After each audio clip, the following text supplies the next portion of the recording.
Olá, estudantes da primeira série! Neste vídeo vamos falar sobre a lei da gravitação universal.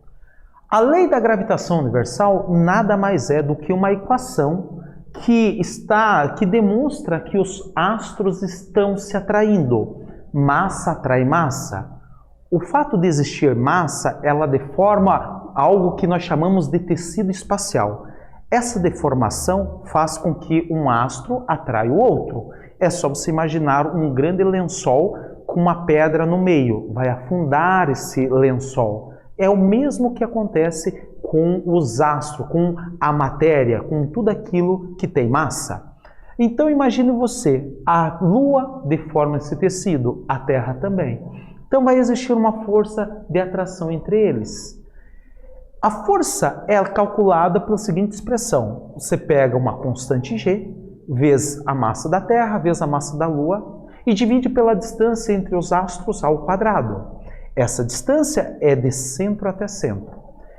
Essa fórmula é chamada de lei da gravitação universal, que nada mais é do que a força-peso. Se você pensar que a Lua puxa a Lua tem um peso. Então, a Terra puxa a Lua também tem um peso. Essas forças são iguais. Se você igualar essas duas forças, o peso com a força gravitacional, você consegue chegar numa expressão para você calcular a aceleração da gravidade. Porque você pode cortar as massas. Se cortar as massas, tome cuidado, aqui ele cortou G, mas é cortando as massas, você chega a uma expressão para o G.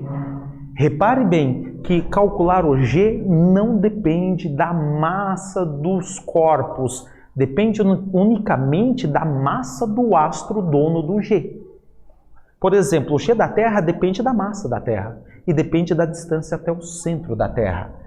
Lembre-se que é a distância até o centro. Se for no caso da Terra, na superfície, a distância até o centro é o raio da Terra. Vale destacar que o dono dessa expressão, o dono dessa equação é Isaac Newton. E Isaac Newton, então, ele provou essa equação e por causa disso ele deveria ter ganhado um prêmio Nobel, algo que não ocorreu. Temos algumas aplicações para essa força. Você deve lembrar que se você alterar as massas, você altera a força. Se você alterar as distâncias, você também altera as forças. Então, assim, o valor dessa força, ela depende das massas e depende das distâncias. Distância até o centro do astro, é por isso que uma pessoa, quanto maior a altitude, menor é a gravidade. Você altera a altura, você altera a gravidade. Então, não esqueça disso. Uma pessoa numa altura maior, ela está sobre uma gravidade menor do que uma pessoa na superfície. Então, neste vídeo nós falamos sobre a lei da gravitação universal. Espero que vocês tenham gostado e até breve.